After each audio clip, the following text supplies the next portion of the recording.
No capítulo anterior, a busca por Alison Alohaoi e Tori começava. Seguindo as câmeras de segurança, o último local em que estiveram era a pousada de um homem chamado Max. Mas chegando lá, olhando pela janela, haviam pratos e copos quebrados pelo local, além da sombra de alguém correndo lá dentro. Mas quando entravam à procura de Max, seu corpo já estava lá, sem vida e com a cabeça estourada por um tiro. Então, a única alternativa é que poderiam procurar pelas duas em um zoológico, onde o Sag, ao pedir informações sobre o paradeiro de sua família, é atacado pelo fantasma daquele homem morto, trazendo seus traumas à tona, e assim o ferindo. Logo depois, o jogando no lago de jacarés. E agora, um mês depois, chegou o capítulo 35, com a continuação dessa batalha, enfrentando jacarés. Mas de alguma forma, esse estranho stand conseguiu infectar o grupo de outras maneiras, e até mesmo mostrando sua possível aparência. Mas antes de começar, se inscreve no canal e curte o vídeo para me ajudar a crescer aqui no YouTube. Também tem minhas redes sociais e o Discord do canal que eu sempre deixo aqui na descrição. E agora, fiquem com o capítulo desse mês.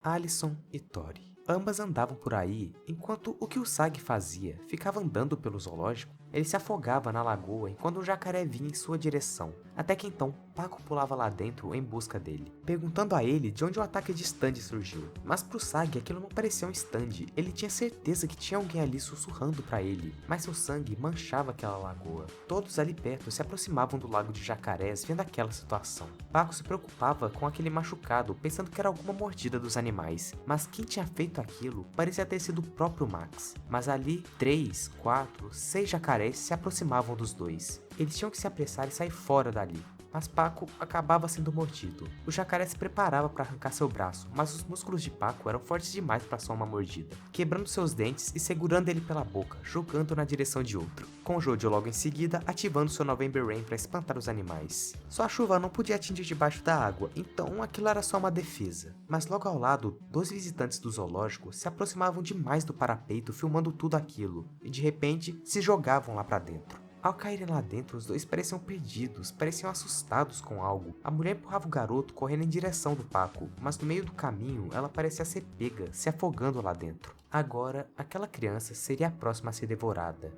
Paco então puxa ela e o agarra em seu ombro, logo depois grudando suas costas na parede do habitat. Agora eles só precisariam ser puxados pelos irmãos e estariam livres. Mas aquele garoto começa a falar algo na orelha de Paco. Ele realmente fez o que pôde. Trabalhou até quase cair morto só pra sair da Venezuela, mas acabou na cadeia. Ele fracassou mesmo, ó. Até tentou ser um cara íntegro. Sua mãe também tinha o abandonado. Talvez eles não valessem a pena. Ele também iria abandonar os outros com a desculpa de que foi necessário? Paco então começava a se virar.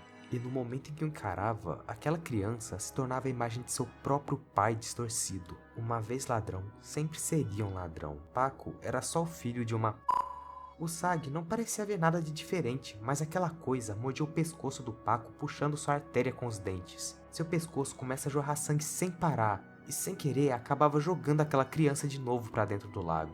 Mesmo ainda esticando o braço querendo a salvar antes de desmaiar, ela então era puxada pro fundo da água. Eles então voltavam a puxar os dois lá de dentro. Por algum motivo, ele parecia ter começado a sangrar do nada na visão deles. Ao sair de lá, Dragon rapidamente usa seus Smooth Operators para deslizar o ferimento pela superfície de sua pele e parar o sangramento naquele local. Paco finalmente começava a acordar, enquanto os jacarés pulavam na poça de sangue na água. O Sag continuava a se desesperar, e esse inimigo de alguma maneira sabia de seus segredos mais profundos, coisas que ninguém nunca soube. Aquela coisa mais parecia um tipo de espírito maligno. Paco, por outro lado, só conseguia se preocupar com aquele garoto. Ele tinha certeza que não tinham soltado em momento algum.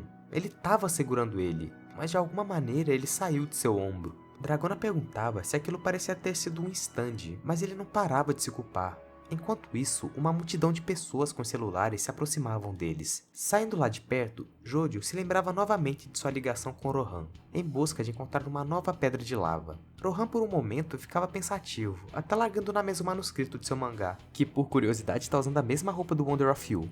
Ele então voltava a conversar com Jojo, mas no momento em que iria falar sobre a pedra, ele não se lembrava de mais nada. Talvez aquilo tudo tenha sido coisa da cabeça dele. O Jojo fica claramente sem entender o que estava acontecendo, mas o Rohan diz que acredita do fundo de seu coração que ele é o seu fã mais fervoroso. Aquilo simplesmente não fazia sentido algum, mas ele completa dizendo a Jojo para escalar mais alto. Ele sempre o viu, e somente ele, como seu fã número 1. Não, mas isso não estava certo. Ele acreditava do fundo de seu coração que ele era seu fã mais fervoroso. Então, desligava a ligação. O Paco ficava puto da vida com o Rohan depois dessa, e a Dragona também não parecia nada feliz. Mas a Meryl olha pro Jojo como se esperasse algo. No meio daquela ligação, Rohan viu que toda aquela situação era extremamente perigosa e aí encerrou. Era só um palpite, mas por ser seu maior fã, ele sabia o que o Rohan pensava. No meio da ligação, ele pode ter percebido que isso era muito mais do que um roubo de 300 mil dólares ou alguém de olho nos 50 bilhões das terras do Hualalai.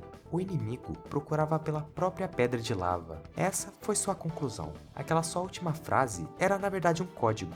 Acredito do fundo do meu coração que você é meu fã mais fervoroso. Esse era o código da localização exata de uma nova pedra de lava. De volta ao zoológico, o Sag continuava desesperado procurando por Tori e sua mãe. Ele acreditava fielmente que aquilo era um espírito e não um stand, chegando até a discutir com Jojo. Nem o Paco cogitava mais essa ideia. Ele viu que não tinham chances de se defender. Mas se ele dizia que o tal Maximoto na mansão havia falado com ele, então tinha uma boa chance de que o usuário matou ele e esse stand se prendeu a eles. Mas então, se aquele usuário estava por perto, então ele procurava por algo além de dinheiro, outra pedra de lava. A Dragona não consegue acreditar que mais alguém saberia de algo assim além deles, mas Jojo diz que o mundo está repleto de pessoas assim. Rohan disse para pegarem uma nova pedra, e agora esse inimigo estava se escondendo para tomar ela deles. Se Rohan já não tivesse sentido isso, então essa pessoa a esse ponto já saberia a localização exata. E essa pessoa já podia ter conhecimento sobre a lava há muito tempo.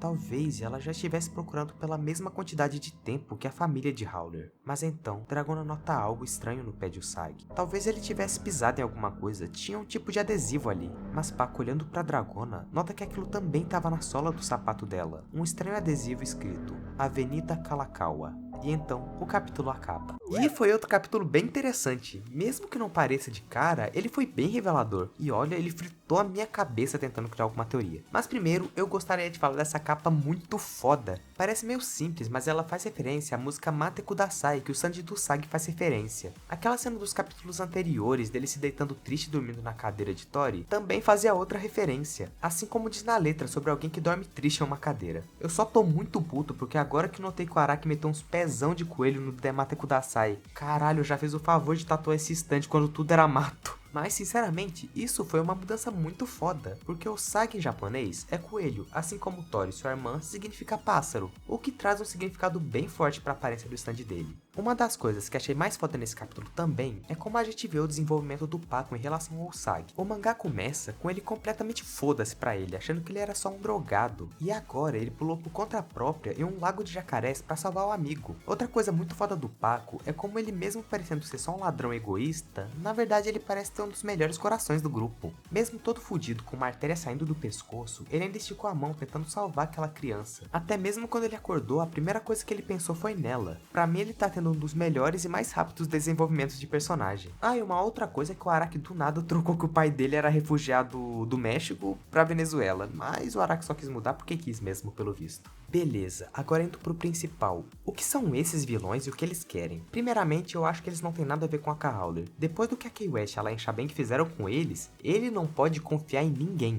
Ele sabe que a lava é basicamente a coisa mais valiosa do mundo. Qualquer pessoa que souber minimamente sobre ela vai trair ele uma hora ou outra. Então, essas pessoas podem ser de alguma outra família rica que já sabem sobre essa lava, ou eles também podem até ser cientistas ou de alguma máfia, não dá pra saber direito. Mas o que eu acredito fielmente é que eles descobriram que alguém estava em posse dela ou já teve ela depois que o mundo soube na notícia de que o mega iate do Howler afundou, junto dele perdendo suas terras. Até porque as terras, como vimos nos capítulos anteriores, agora são posse da empresa Ikoiko da Meryl Mei. E se isso for uma informação pública, quer dizer que eles podem ter passado meses pesquisando sobre todos os Jojolândios e até achando o membro mais fraco para atacar, sendo o Sag. Uma família tendo problemas financeiros e uma filha doente seria muito mais fácil de atacar. E caso eles não conseguissem nada, eles ainda teriam os órgãos da Tori para si como algo de valor monetário. E com tudo isso, eu chego à conclusão de que o Max não era o usuário daquele stand. Afinal, quando chegaram na casa, tinham sinais de luta como copos ou pratos quebrados. O Max, na realidade, foi o primeiro afetado por aquele stand.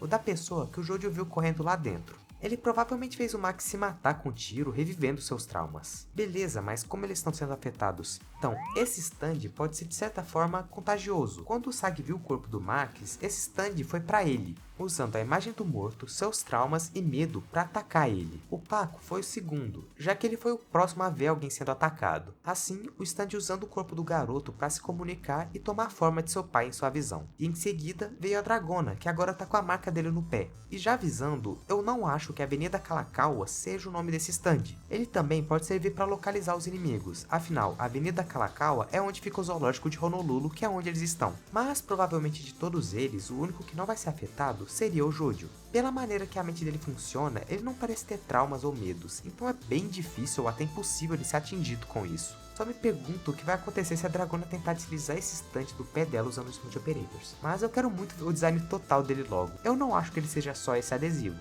Além de que essa caveira com as mãos na cabeça passa uma expressão de desespero, como se mexesse com o psicológico. Então ele tem um design muito foda. E como ele não tem nome, por enquanto ele vai chamar Marcelo Me Empresta R$100, já que são iguaizinhos. O quê?